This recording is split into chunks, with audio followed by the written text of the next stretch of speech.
নমস্কার বন্ধুরা, কেমন আছেন সবাই? আপনাদের জন্য আবারও নিয়ে এসেছি ধুলোবালি নিবেদিত গল্প পাঠের একটি অভাবনীয় সেগমেন্ট, যার নাম উইকেন্ড টেলস। এবং এই সপ্তাহে আপনাদের জন্য থাকছে প্রভাত কুমার মুখোপাধ্যায়ের লেখা পুলিন বাবুর পুত্রলাভ। পুলিন বাবুর বয়স যখন 15 বৎসর মাত্র, সেই সময়ই একটি 10 বৎসর বয়স্কা বালিকার সঙ্গে তাহার বিবাহ হয়।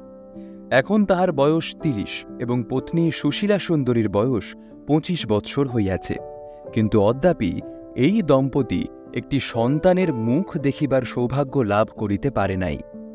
ইহাতে দুজনেই মনক্ষুণ্ণ, বোধহয় সুশীলাই বেশি। পুলিনবাবু পাড়াগাঁয়ের ক্ষুদ্র জমিদার, তবে পাড়াগে বাস করিলেও তিনি নিজে পাড়াগে নহেন। কারণ প্রথমত গ্রামটি কলিকাতা হইতে অধিক দূরে নহে, রেলে 5-6 ঘণ্টার পথ মাত্র। দ্বিতীয়ত বিবাহের পর কলিকাতায় গিয়া তিনি কিছুদিন লেখাপড়া করিয়া সভ্যভব্য হইবার সুযোগ পাইয়াছিলেন।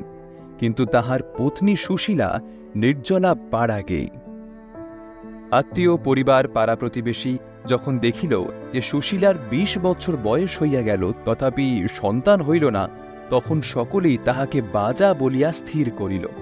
অনেকেই বলিতে লাগিল, পুলিনের আবার বিবাহ করা উচিত, নচেত বংশলোপ অনিবার্য। পুরুষেরা বলিল, পুলিন যদি স্ত্রীর ভয়ে বিবাহে বিরত থাকিয়া পিতৃপুরুষের জলপিণ্ডের আশা নষ্ট করে, তবে তার তুল্য নরাধমার জগতে নাই। স্ত্রীলোকেরা যাহারা প্রবীণা হইয়াছেন বলিতে লাগিলেন, স্বার্থের জন্য স্বামীকে পুনরায় বিবাহ করিতে না দেওয়া সুশীলার অত্যন্ত গর্হিত কাজ হইতেছে, এবং এইরূপ কার্য শুধু বর্তমান যুগেই সম্ভব। তাহাদের আমলে এরূপ ঘটতে কখনো শোনা যায় নাই। তাহারা মাঝে মাঝে এই লইয়া সুশীলাকে মৃদু গঞ্জনা দিতেও ত্রুটি করেন না। এইরূপে উত্ত্যক্ত হইয়া সুশীলা কিছুদিন হইতে স্বামীকে পুনরায় বিবাহ করিবার জন্য অনুরোধ করিতেছে, কিন্তু পুলিন সে কথা কানেই তোলেন না। সংসারে এখন সুশীলাই গৃহিণী। একটি বিধবা ননদ ও একটি বিধবা যা আছে, তাহারা সুশীলার বয়ঃকনিষ্ঠ। আজ গ্রামে একটা নিমন্ত্রণে গিয়া সুশীলা কয়েকজন গিন্নিবান্নি রমণীর তীক্ষ্ণ মন্তব্য শুনিয়া আসিয়া মনে মনে প্রতিজ্ঞা করিয়াছে, স্বামীকে পুনরায় বিবাহ করিতে রাজি করিবে, নচেত গঙ্গায় ডুবিবে, অথবা বিষ খাইবে, অথবা পিত্রালয় চলিয়া যাইবে। তাহা সে এখনো স্থির করিতে পারে নাই। রাত্রে আহারাদির পর শয্যায় প্রবেশ করিয়া স্বামীর নিকট সুশীলা এই প্রসঙ্গ উত্থাপন করিল। পুলিন বলিল, দূর পাগলি। সুশীলা বলিল, এটা আমার পাগলামি কি হলো শুনি? বিয়ে করলে যদি একটা ছেলের মুখ দেখতে পাও, বা পিতামহ যদি জলপিণ্ড পান, সেটা কি তোমার করা উচিত নয়? পুলিন বলিল, দেখো সুশী, বিয়ে আমি একটা কেন 10টা করতে পারি, কিন্তু জানো তো, যেমন স্ত্রীলোক বাজা আছে তেমন পুরুষ বাজাও আছে। আমি যদি সেই রকম পুরুষ হই, তাহলে তো সেই স্ত্রীরও সন্তান হবে না। তা চিরদিন মিছে কেবল তোমায় সতীনের যন্ত্রণা দিয়ে যাব, সেটা কি ভালো? সুশীলা গম্ভীরভাবে বলিল, কে বলিল তোমার ছেলে হবে না? তাছাড়া আমায় সতীনের যন্ত্রণা ভোগ করতে হবে, তারই বা কি মানে? তুমি কি নতুন বউ এনে আমাকে খেতে দেবে না, না পড়তে দেবে না, না আমায় বিষ নয়নে দেখবে? সেরকম লোক তুমি নও, তা আমি বিলক্ষণ জানি। পুলিন পাশ ফিরিয়া পাশের বালিশ আঁকড়িয়া ধরিয়া বলিল, রাত 12টা বাজে, এখন একটু ঘুমোতে দেবে, না খালি গজর গজর করবে? সুশীলা চুপ করিয়া গেল। 2 দিন পরে বেলা 9টার সময় পুলিন তাহার বৈঠকখানায় বসিয়া 2-1 প্রতিবেশীর সহিত আরামে ধূমপান ও গল্পগুজবে মগ্ন আছে। এমন সময় অন্তঃপুর হইতে তাহার তলব আসিল। হুঁকাটি একজনের হাতে দিয়া বাড়ির মধ্যে প্রবেশ করিয়া সে দেখিল, নিম্নতলের ঢাকা বারান্দার উপর একখানি কুশাসন বিছাইয়া গ্রামের দৈবজ্ঞ ঠাকুর পাঁজি পুঁথি লইয়া বসিয়া আছেন। সুশীলা কক্ষ মধ্যে দ্বার দেশে দাঁড়াইয়া। পুলিন বারান্দায় উঠিয়া বলিল, আরে ঠাকুর মশাই যে, প্রণাম হই। তা কতক্ষণ আসা হয়েছে? বলিয়া তাহার পানে চাহিয়া অন্যের অলক্ষিতে একটু হাসিল। দৈবজ্ঞ ঠাকুর হস্তসংকেতে আশীর্বাদ করিয়া গম্ভীরভাবে উত্তর দিলেন, বেশিক্ষণ নয়, এই ঘণ্টাখানেক হলো এসেছি বাবা। মা লক্ষ্মী কালই আমায় ডেকে পাঠিয়েছিলেন, তা কাল আর সময় পাইনি, আজ এসেছি। পুলিন ভিতরে প্রবেশ করিয়া জিজ্ঞাসা করিল, তলব কেন গিন্নি? আর দৈবজ্ঞ ঠাকুরকেই বানিয়েছ কেন? নিজের একটা সতীন টতিন ঠিক করেছ নাকি? ঠিকুজি কুষ্টি মেলাবে? সুশীলা বলিল, হ্যাঁ মেলাবো। তুমি এখন হাত পা ধুয়ে একটু গঙ্গাজল মাথায় দিয়ে ওই তসরের কাপড়খানা পরো তো দেখি। পুলিন বলিল, সুবোধ ও সুশীল স্বামী সর্বদা স্ত্রীর আঁচল ধরিয়া বেড়ায় এবং কখনো তাহার কথার অবাধ্য হয় না। সে যা পায় তাই খায়, গালিগালাজ সম্মার্জনী কিছুতেই তার আপত্তি করে না। তা আমি তসরের কাপড় পরে কি করব বলো দেখি? সুশীলা বলিল, দৈবজ্ঞ ঠাকুর তোমার হাত দেখবেন। পুলিন বলিল, হাত দেখবেন? কি সর্বনাশ! কই, আমি তো নিজের কোনো অসুখ বিসুখ বুঝতে পারছি না। খিদে পেট জ্বলে যাচ্ছে। দোহাই তোমার, আমার আমার আমার এই ভাতটি বন্ধ করো না। সুশীলা বলিল, দেখ, যাও তো যাও, বুড়ো বয়সে যত ঢং, ঢং দেখে আর বাঁচি নে। সে হাত দেখা এ হাত দেখা নয়, হাত দেখে উনি অদৃষ্টের ফলাফল বলে দেবেন। পুলিন শুনিয়া হাসিল, বলিল, কি অদৃষ্টের ফলাফল? আরে তুমি তো জানো সুশী, ওসবে আমার বিশ্বাস টিশ্বাস নেই। মিছে কেন আমায় কর্মভোগ করাবে? সুশীলা বলিল, তোমার বিশ্বাস নেই, আমার আছে। আমি যা বলি তা করো তো। স্ত্রীর পীড়াপিড়িতে অবশেষে পুলিনকে বাধ্য হইয়া তসর পড়িয়া মাথায় গঙ্গাজলের ছিটা দিয়া দৈবজ্ঞ ঠাকুরের সম্মুখে গিয়া বসিতে হইল। ঠাকুর মহাশয় বলিলেন, দাও দেখি বাবা, তোমার ওই ডান হাতখানি দাও তো দেখি। পুলিন হাত বাড়াইয়া দিল। সেখানি লইয়া ঠাকুর মহাশয় বলিলেন, যদিও বৌমা তোমার পুত্র ভাগ্যটা জানবার জন্যই বিশেষ ব্যস্ত হয়েছেন, তথাপি পরমায়ুটাই আগে একবার পরীক্ষা করতে হয়।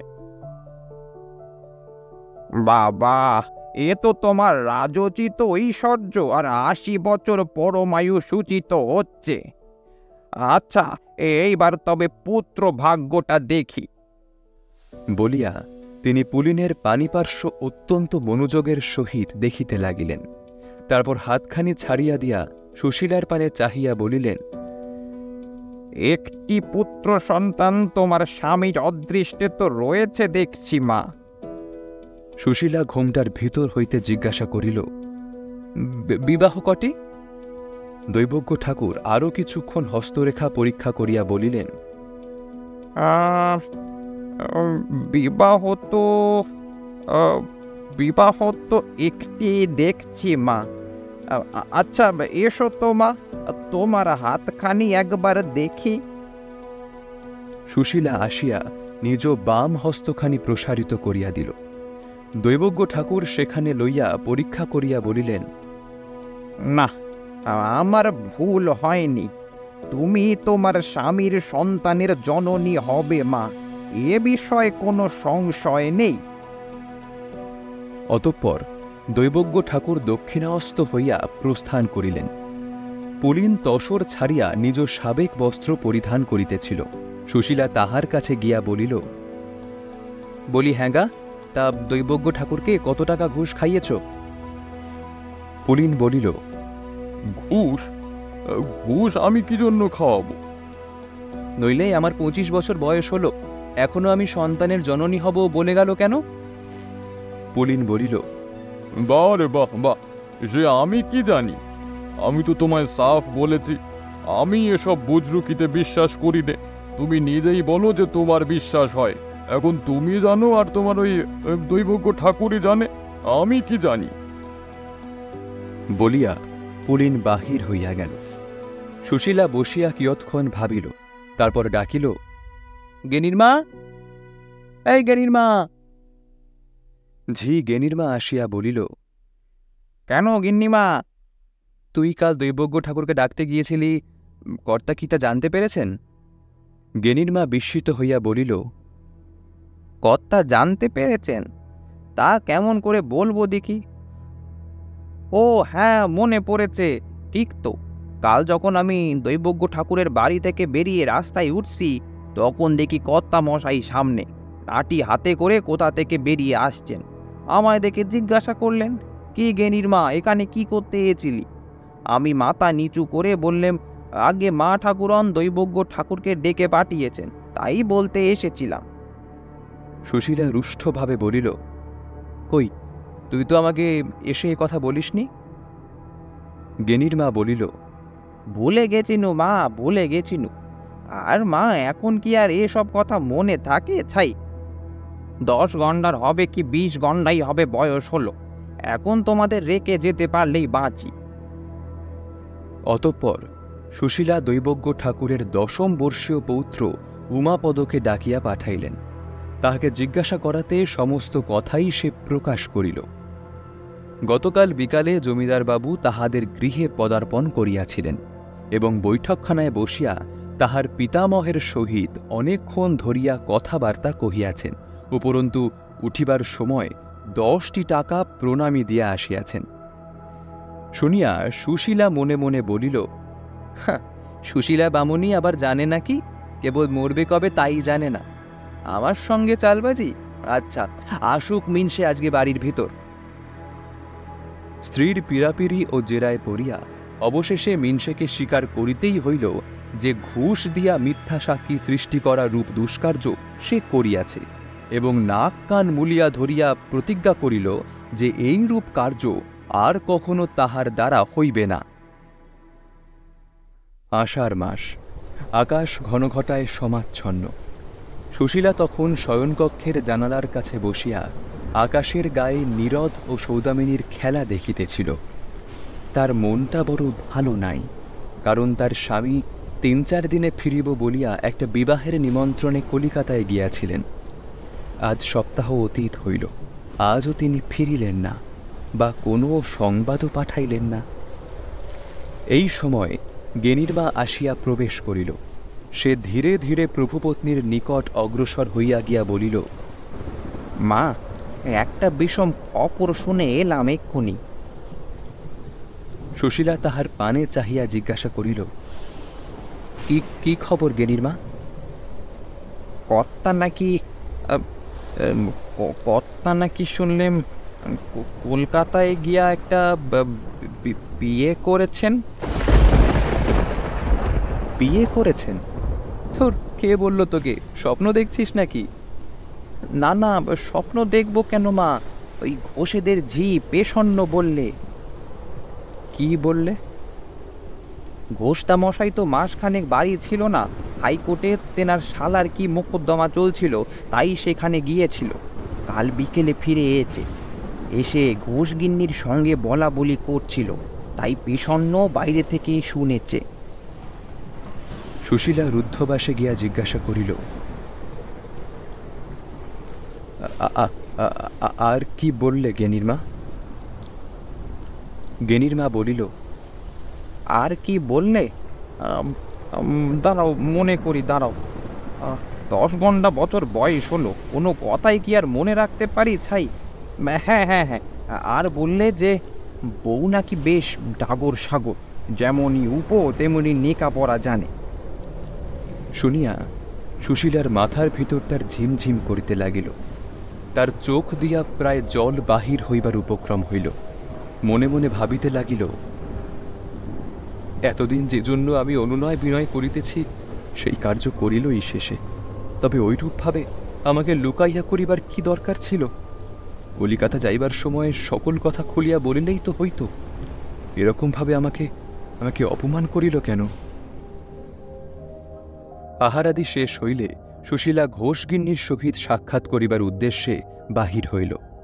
শ্রীযুক্ত সুরেন্দ্রনাথ ঘোষ এই গ্রামের আরেকজন ক্ষুদ্র জমিদার।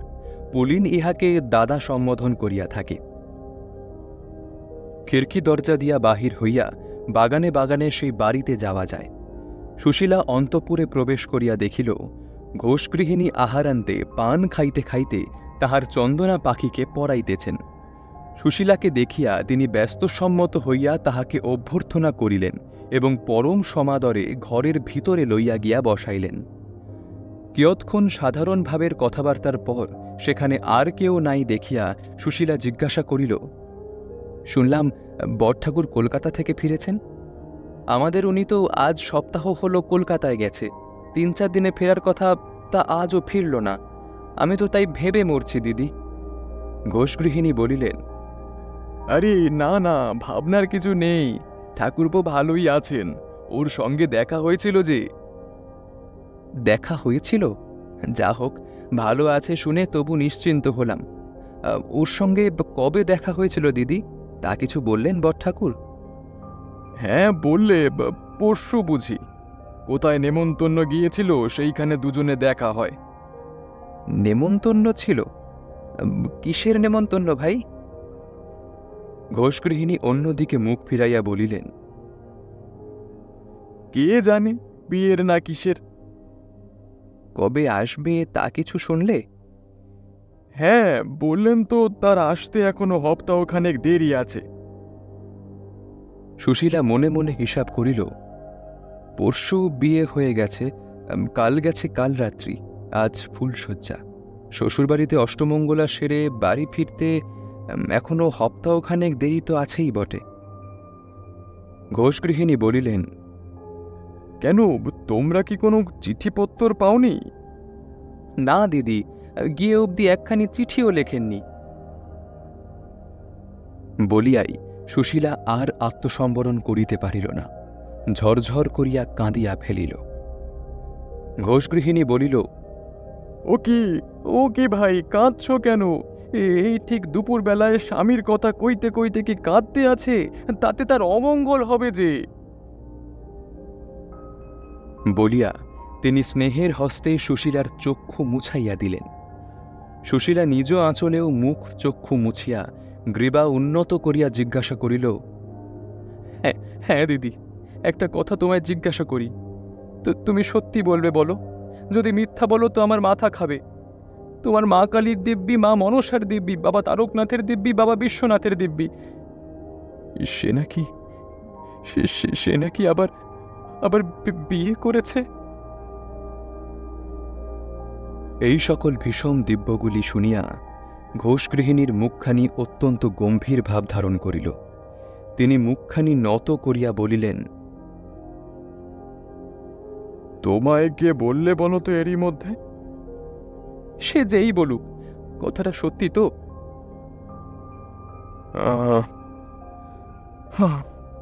উনি তো তাই বললেন ভাই। কারো কাছে প্রকাশ করতে আমার মানা করেছিলেন, আমিও কাউকে বলিনি। তবে তুমি শুনলে কি করে, তুমি জানো আর ভগবান জানেন। আর কেউ দেখে এসে বলেছে বলে তো মনে হয় না। এইসব কথা কি আর চাপা থাকে? বলে ধর্মের ঢাক আপনিই বেজে ওঠে। তাই বেজেছে দিদি। আমি যখন জানতেই পেরেছি, তখন আমার কাছে আর লুকিয়ে কি হবে বলো? যা যা তুমি শুনেছ সব আমায় বলো না। ঘোষগৃহিণী যাহা বলিলেন তাহার মর্ম এই, বিবাহ করিবার কোনো ইচ্ছাই পুলিনবাবুর ছিল না, কেবল ঘটনাচক্রেই ইহা হইয়া গিয়াছে। গিয়েছিলেন একটা বিবাহের নিমন্ত্রণে পুলিনবাবু ও ঘোষবাবু মহাশয়ও। কন্যার পিতা তাদৃশ্য ধনবান নহেন, কিন্তু কন্যাটি খুব সুন্দরী আর লেখাপড়াও বেশ শিখিয়াছে। বয়সও একটু হইয়াছে, 15-16 বছরের কম হইবে না। ঘড়ি, আংটি প্রভৃতি দান সামগ্রী একটু খেলো হইয়াছিল বলিয়া বরের বাপ আরও 200 অতিরিক্ত দাবি করিয়া বসেন। এই লইয়া বরপক্ষ কন্যাপক্ষে বিবাদ ও গালাগালি হওয়াতে বরপক্ষ বর উঠাইয়া লইয়া প্রস্থান করেন। মেয়ের জাত যায় দেখিয়া সভাস্থ সকলের অনুরোধে পুলিনবাবু নিতান্ত অনিচ্ছা সত্ত্বেই সেই মেয়েকে বিবাহ করিয়াছেন। এই বিবরণ শেষ করিয়া ঘোষগৃহিণী বলিলেন, তা ভাই, তুমি কিছু দুঃখ করো না। জন্ম, মৃত্যু, বিবাহ এগুলো ভবিতব্যে কিনা, এতে মানুষের হাত নেই। তোমার তো ভগবান ছেলে পুলে দিলে না। দেখো, এইবার যদি তোমার শ্বশুরের বংশটা একটু রক্ষা পায়, এতে দুঃখ করা তোমার উচিত নয়। সুশীলা বলিল, না না, তার জন্য আমি দুঃখ করব কেন? আমি তো নিজেই তাকে কতদিন থেকে বলছি, ওগো বিয়ে করো, বিয়ে করো, তবু সে করলে না। ঘটনাচক্রে এবার হয়েই গেল। বাড়ি ফিরিয়া সুশীলা মনে মনে ভাবিতে লাগিল, নিতান্ত অনিচ্ছা সত্ত্বে, তাই কি ঠিক? এত বড় কলকাতা শহরে সে ছাড়া আর কোনো পাত্র খুঁজে পাওয়া গেল না। বাড়ি ছাড়িবার ঠিক ১৩ দিন পরে পুলিন ফিরিয়া আসিল। তাহার অঙ্গে একটি নূতন সিল্কের পাঞ্জাবি, পরিধানে জরিপার ধুতি, স্কন্দে জরিপার ওড়ানি, পায়ে নূতন একজোড়া পাম্পশু এবং হাতের কবজিতে নূতন সোনার ঘড়ি। এতদ্ভিন্ন তাহার হাতে একটি নূতন চামড়ার ব্যাগও ছিল। সুশীলা তাহার স্বামীর এইরূপ শৌখিন বেশভূষা পূর্বে কখনো দেখে নাই। অনুমান করিল এগুলি হয়তো নূতন শ্বশুরবাড়ি হইতে প্রাপ্ত, অথবা উক্ত মধুপুরীতে গমন উপলক্ষে কৃত। হাতের ব্যাগটা মেঝের উপর নামাইয়া রাখিয়া পুলিন জিজ্ঞাসা করিল, কেমন আছো? সুশীলা শুষ্ক স্বরে বলিল, ভালো আছি। এত দেরি তোমার? কাজের ঝঞ্ঝাট বলিয়া পুলিন বস্ত্র পরিবর্তনে প্রবৃত্ত হইল। সুশীলা ভারী গলায় বলিল, তা দেরি করলে বেশ করলে, একখানা চিঠি লিখেও তো খবরখানা দিতে হয়। আমি যে এদিকে ভেবে মরি। চটি জুতা পায়ে দিয়া শয্যাপ্রান্তে বসিয়া পাখা নাড়াইতে নাড়াইতে পুলিন বলিল, ও, তুমি বুঝি ভাবছিলে? তা এতটা আমার খেয়াল হয়নি। সুশীলা মনে মনে বলিল, নূতন রসে মজেছিলে, পুরানোর কথা কি আর খেয়াল হবে? প্রকাশ্যে বলিল, গিয়েছিলে তো বন্ধুর ছেলের বিয়েতে নেমন্তন্ন রক্ষা করতে, তা এত কি ঝঞ্ঝাটে পড়ে গেলে শুনি? পুলিন আমতা আমতা করিয়া বলিল, ঝঞ্ঝাট অর্থাৎ ওই খবর পেলাম কি জানো, শুনলাম হিমালয়ের জঙ্গলে একটা মস্ত বড় সাধু আছেন, ৩০০ বছর বয়স। তিনি ছেলে হবার জন্য যে কবজ দেন তা এক্কেবারে অব্যর্থ। তাই সেই কবজ আনবার জন্য সেই জঙ্গলে গিয়াছিলাম। ওহ, সে কি বিরাট জঙ্গল! যেতে ৩ দিন, আসতে ৩ দিন। তাই তো তোমার চিঠি লিখতে পারিনি। সেখানে তো আর পোস্টকার্ড খাম পাওয়া যায় না। সুশীলার মন ঘৃণায় জর্জরিত হইয়া উঠিল। একে তো এই প্রবঞ্চনা, তার উপর এত মিথ্যা কথার সৃষ্টি। ছি ছি ছি ছি! সে মুখ বাঁকাইয়া বলিল, সেই জঙ্গলে বোধহয় ভালো ভালো কাপড়, চাদর, পাম্পশু, হাত ঘড়িটড়ি খুব সস্তা, সেখানেই এইসব কেনা হলো নাকি? পুলিন বলিল, না না, এসব তো কলিকাতাতেই কিনেছিলাম। তা তোমার জন্য কিছু কিনে আনবো ভেবেছিলাম, কিন্তু টাকা ফুরিয়ে গেল। সুশীলা মনে মনে বলিল, এখন তো ফুরবেই। প্রকাশ্যে বলিল, সে ভালোই হয়েছে। বেলা হলো, এখন স্নান করে ফেলো দেখি। হ্যাঁ, স্নান করে 2টি খেয়ে শুয়ে পড়ি। গাড়িতে রাত্রে তো ঘুম হয়নি। সুশীলা মনে মনে বলিল, শুধু কাল রাত্রি কেন, 16 বছরই অবসরই পেয়েছ, তার আগেও কত রাত সে কি আর তোমায় ঘুমোতে দিয়েছে? পুলিন উঠিয়া স্নানাহার করিল, তারপরে শয্যায় লম্বমান হইয়া অবিলম্বেই নিদ্রায় অবচেতন হইয়া পড়িল। সুশীলা সেদিন আহারে বসিল বটে, কিন্তু তাহা নামমাত্র, কিছুই খাইল না। বাড়ির অন্যান্য স্ত্রীলোকেরা এই সম্বন্ধে তাহাকে জিজ্ঞাসা করিলে বলিল, শরীরটা ভালো নাই, বোধহয় জ্বর হবে। আহারান্তে সুশীলা নিজ শয়নকক্ষে গেল না, পাশের ঘরে গিয়া একখানা মাদুর বিছাইয়া শয়ন করিল, কিন্তু ঘুমাইতেও পারিল না। তাহার বুকের ভিতরটা কেমন যেন হু হু করিতেছিল, সর্বশরীরে যেন জ্বালা ধরিয়াছিল। ঘণ্টাখানেক এইরূপ শয্যাকণ্টকের যন্ত্রণায় ছটফট করিবার পর সে উঠিল। বাড়ির অন্যান্য সকলে নিদ্রিত। সুশীলা নিজ শয়নকক্ষে গিয়া উপস্থিত হইল। পালঙ্কপরি স্বামী নিদ্রিত, তাহার মুখে মাঝে মাঝে হাসির রেখা ফুটিয়া উঠিতেছে। বোধহয় সে কোনো স্বপ্ন দেখিতেছে। সুশীলা স্থির করিল, নিশ্চয়ই সেই 16 বছরই পরীকে স্বপ্নে দেখিতেছে। ইচ্ছা হইল স্বামীর সেই হাসি মুখে এক কিল মারিয়া তার মুখের দাঁত ও সুখের স্বপ্ন ভাঙিয়া গুড়া করিয়া দেয়। শয্যার নিকটেই টেবিলের উপর নূতন চামড়ার ব্যাগটি ছিল। সুশীলা তাহা লইয়া পার্শ্বের কক্ষে গিয়া খুলিয়া ফেলিল। অন্যান্য জিনিসের সহিত তাহার মধ্য হইতে বাহির হইল কয়েকখানি ছাপা রঙিন কাগজ ও একখানি ফটোগ্রাফ। ফটোগ্রাফখানি একটি সুন্দরী যুবতীর প্রতিমূর্তি, বয়স 15-16 বৎসর হইবে। সুন্দর একখানি বারাণসী শাড়ি পরা, সর্বাঙ্গে ভালো ভালো অলঙ্কার। সুশীলা নিশ্চিত করিল ইহাই বিবাহসজ্জায় সজ্জিতা তাহার নবপত্নীর ছবি। সে প্রায় 1 মিনিট ধরিয়া সেই ছবির প্রতি একদৃষ্টে চাহিয়া তাহার রূপের খুঁত অন্বেষণ করিতে লাগিল। তাহার মুখের হাসি ও দাঁড়াইবার ভঙ্গি দেখিয়া রাগে সুশীলার গা জ্বলিয়া উঠিল। গৃহস্থ ঘরের মেয়ের এত ঢং কেন?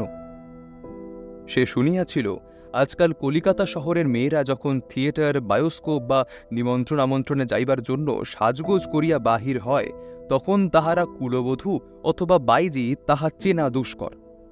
সুশীলা অস্ফুট স্বরে বলিল, মুখে আগুন, মুখে আগুন। লাল সবুজ হলদে কাগজগুলি খুলিয়া দেখিল সেগুলি বিবাহের প্রীতি উপহার, স্নেহাশিস প্রভৃতি। উপরে ছাপা আছে শ্রীমান ইন্দ্রভূষণ চট্টোপাধ্যায় সহিত শ্রীমতী বিভাবতী দেবীর শুভ পরিণয়, কিন্তু ইন্দ্রভূষণ লাল কালি দিয়া কাটিয়া তাহার উপর হাতের লেখা পুলিন বিহারী। জিনিসগুলি সমস্ত ব্যাগের মধ্যে পুনর্স্থাপন করিয়া সুশীলা চোরের মতো সন্তর্পণে গিয়া উহা পূর্বস্থানে রাখিয়া আসিল। তারপর ঘরের দ্বার বন্ধ করিয়া খালি মেঝের উপর উবুর হইয়া গড়িয়া ফুঁপাইয়া ফুঁপাইয়া কাঁদিতে লাগিল। রাত্রে আহারের পর পুলিন শয্যাপ্রান্তে বসিয়া গুড়গুড়িতে তামাক সেবন করিতেছিল। সুশীলা আসিয়া সেই শয্যার অপর প্রান্তে বসিয়া বলিল, তুমি এমন জোচ্চোর হলে কবে থেকে? পুলিন বলিল, কেন, কি জোচ্চুরি করলাম আবার? কলকাতায় গিয়ে তুমি তুমি বিয়ে করে আসনি? পুলিন বলিল, বিয়ে? বিয়ে কি? আরে কখন আবার বিয়ে করলাম? স্বপ্ন দেখছো নাকি? সুশীলা বলিল, তাই বোধহয়। তা বিভাবতীকে বেশ পছন্দ হয়েছে তো? পুলিন 2 চক্ষু কপালে তুলিয়া বলিল, বিভাবতীকে? ন্যাকামি রাখো না। তুমি ভেবেছ তুমি ডুবে ডুবে জল খাবে, শিবের বাবাও টের পাবে না। কিন্তু ধর্মের ঢাক যে আপনিই বেজে ওঠে, আমি সব জানি, সব শুনেছি। বলিয়া সুশীলা জ্ঞানীর মা ও ঘোষগৃহিণীর নিকট যাহা শুনিয়াছিল সমস্তই বলিল। শুনিয়া পুলিন মাথাটি নিচু করিয়া অপরাধীর মতো বসিয়া রহিল।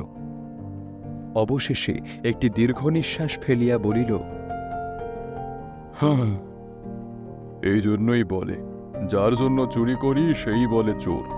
তোমারই অনুরোধে এ কাজ করা, আর তুমি আমায় দুষছ। সুশীলা ঝঙ্কার দিয়া বলিয়া উঠিল,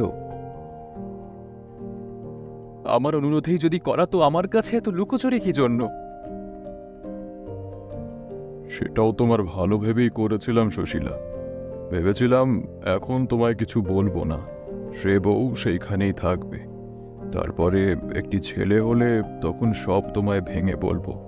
হাজার হোক তুমি স্ত্রীলোক বই তো নাও, সতীন হয়েছে শুনলে পাছে এখন তুমি দুঃখ পাও, সেই ভেবেই গোপন করেছিলাম আর কি। বলিয়া পুলিন অন্যদিকে মুখ ফিরাইয়া আবার তামাক সেবন করিতেছিল। কিছুক্ষণ পরে পত্নীর দিকে চাহিয়া দেখিল সে তখনও কাঠের পুতুলের মতো সেই একভাবেই বসিয়া আছে। বলিল, রাত হলো, শো, এখনো বসে কেন? সুশীলা কহিল, তুমি শো, আমার জন্য তোমায় ভাবতে হবে না। পুলিন বলিল, দিনের বেলা খুব ঘুমিয়েছি, এখন আমার ঘুম পায়নি। তামাকটা খেয়ে নিয়ে তারপর একখানা চিঠি শেষ করে শোবো, তুমি অতক্ষণ শোও না। সুশীলা বলিল, ও, চিঠি লিখতে হবে? তা আমি এ ঘরে উপস্থিত থাকলে লেখার অসুবিধা হবে না? বেশ প্রাণ খুলে প্রাণের কথা লিখতে পারবে কি? সে দরকার নেই, আমি ও ঘরে গিয়ে শুচ্ছি। তুমি নিশ্চিন্তি হয়ে বসে তোমার প্রেমপত্র লেখো।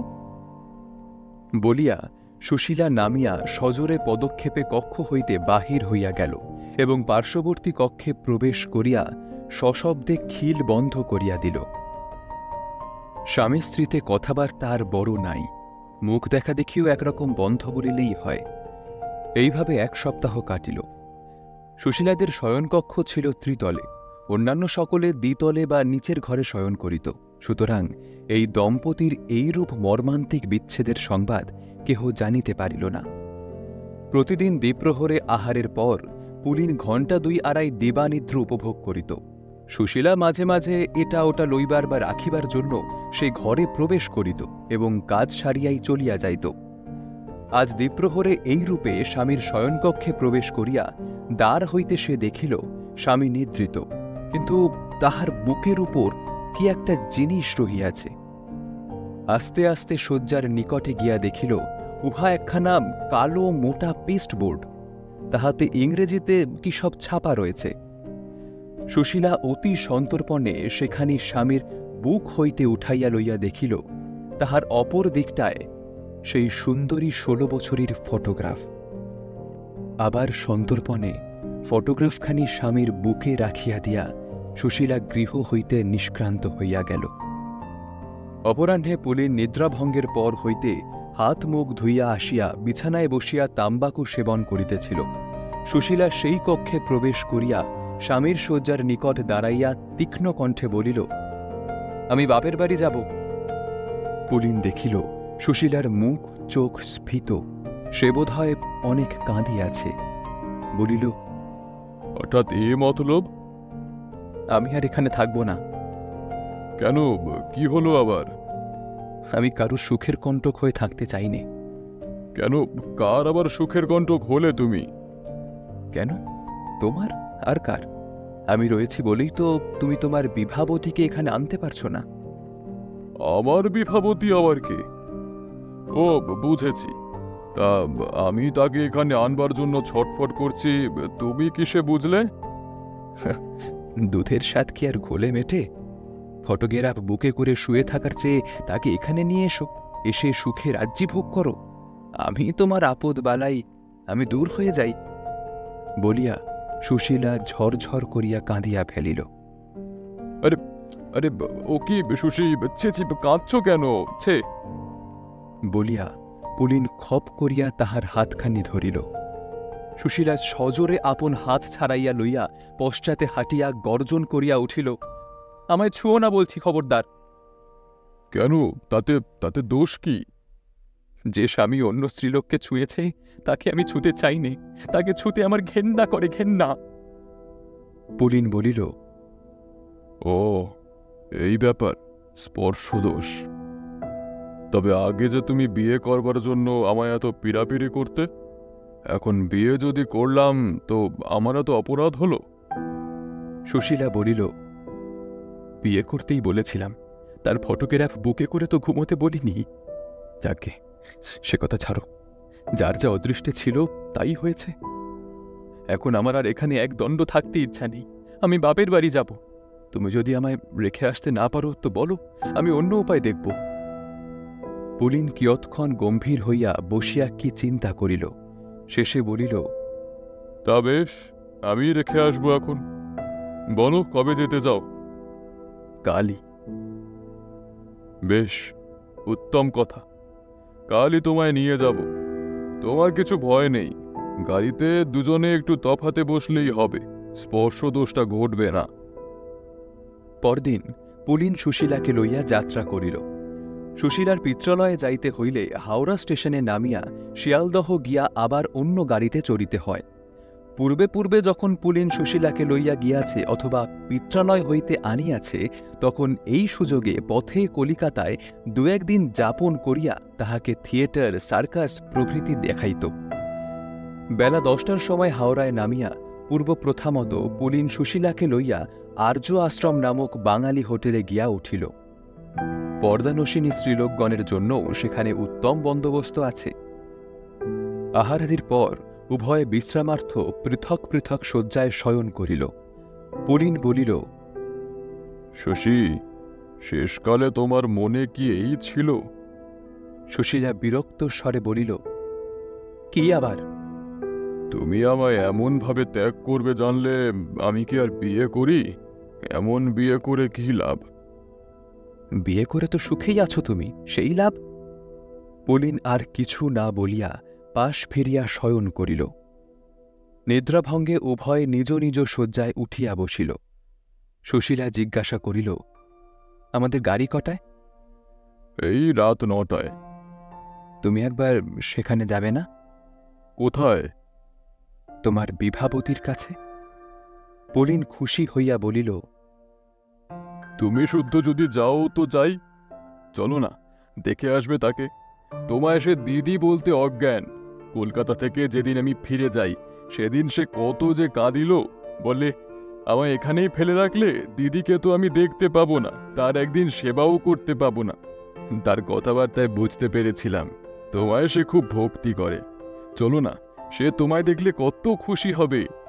সুশীলা বলিল, আমার গলায় এক গাছা দড়ি আর একটা কলসি কি জোটে না ভেবেছ তুমি, যে আমি তার সঙ্গে দেখা করতে যাব? পুলিন ক্ষুণ্ণস্বরে বলিল, তবে থাক। কিয়ৎক্ষণ উভয়ই নীরব। শেষে সুশীলা বলিল, তুমি যাও না, গিয়ে দেখা করে এসো। এখন তো মোটে 4টে, আমাদের গাড়ি তো এখনো 5 ঘন্টা দেরি। পুলিন বলিল, এখন থাক, সে তোমায় পৌঁছে দিয়ে ফেরবার পথে না হয় হবে। বলিয়া তামাক সাজিতে বসিল। পূর্বে ভৃত্যাদি না থাকিলে সুশীলা নিজে তাহাকে তামাক সাজিয়া দিত, এখন আর দেয় না।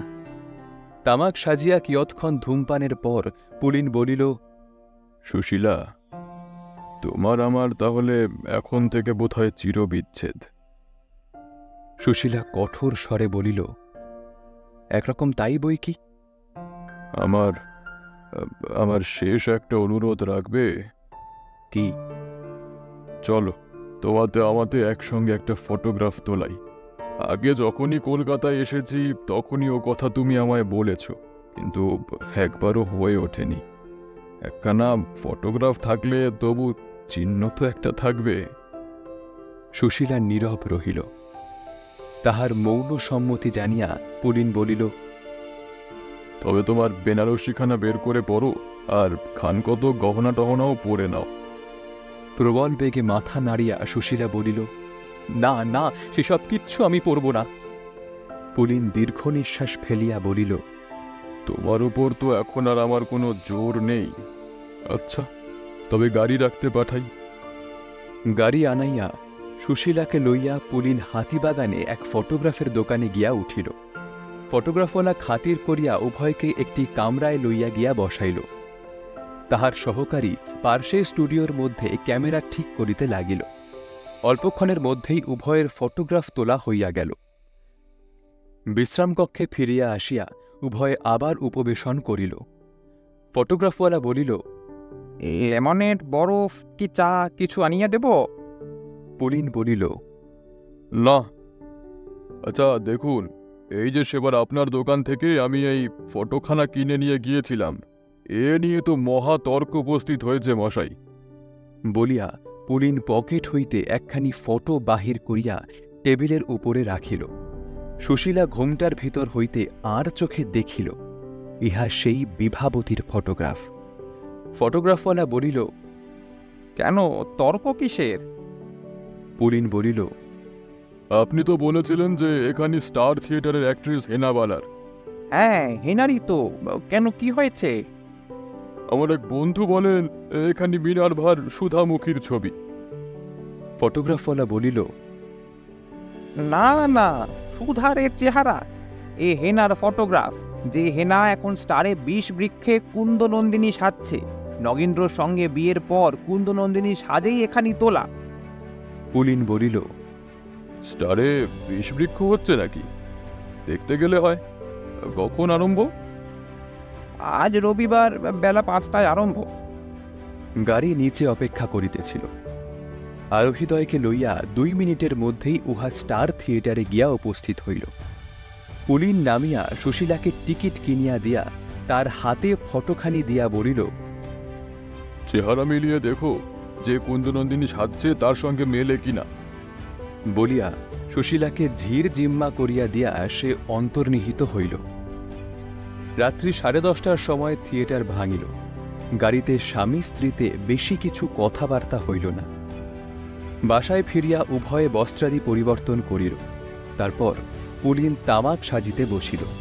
সুশীলা বলিল, হ্যাঁ গা, এ ফটোখানি তো সেই কুন্দনন্দিনী সেজেছিল তারই বটে, তা তুমি ওখানা কিনেছিলে কেন? পুলিন গম্ভীরভাবে বলিল, তোমায় জব্দ করার জন্য। কিসের জব্দ? যাতে তুমি মনে করো আমি ফের বিয়ে করেছি, আর ওই আমার নতুন স্ত্রী। কেন তুমি বিয়ে করনি? বালাই ষাট, আমি কেন বিয়ে করব? আমার শত্রু যে সে করুক 2টা বিয়ে। তবে তবে কেন নিজে মুখে তুমি স্বীকার করেছিলে যে বিয়ে করেছ?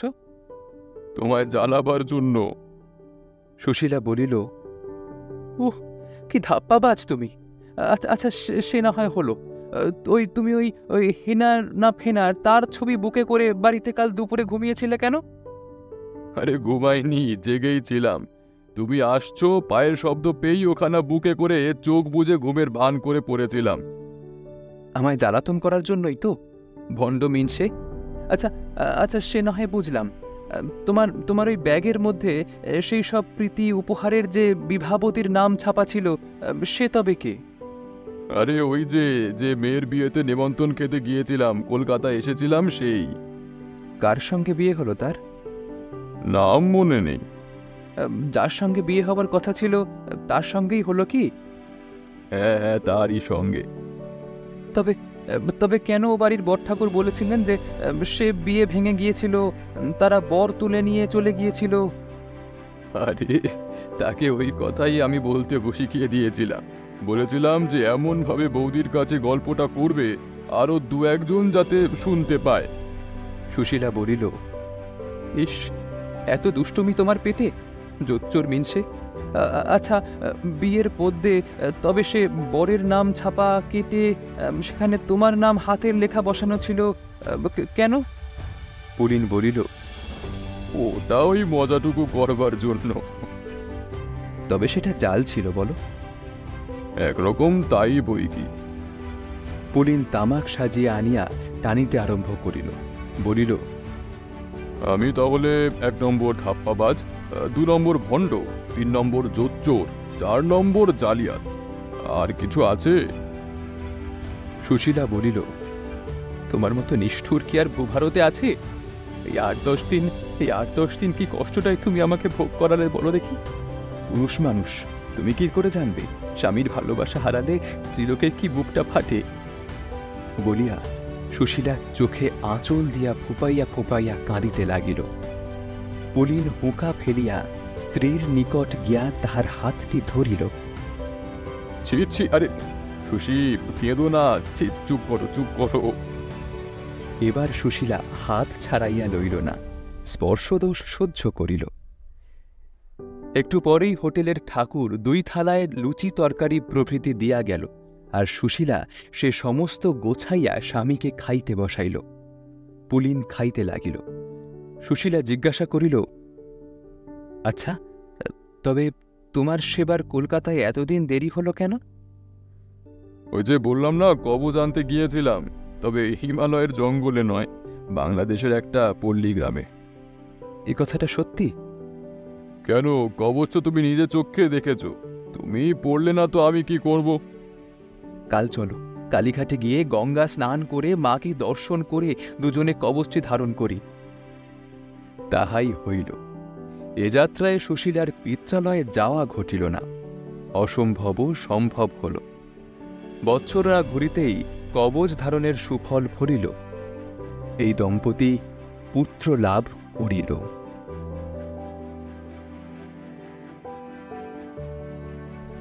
আপনারা শুনছিলেন প্রভাত কুমার মুখোপাধ্যায়ের লেখা পুলিনবাবুর পুত্রলাভ। আজকের মতো এখানেই শেষ। আবার দেখা হবে পরের সপ্তাহে নতুন একটা গল্প নিয়ে। ভালো থাকবেন, সঙ্গে থাকবেন ধুলোবালির।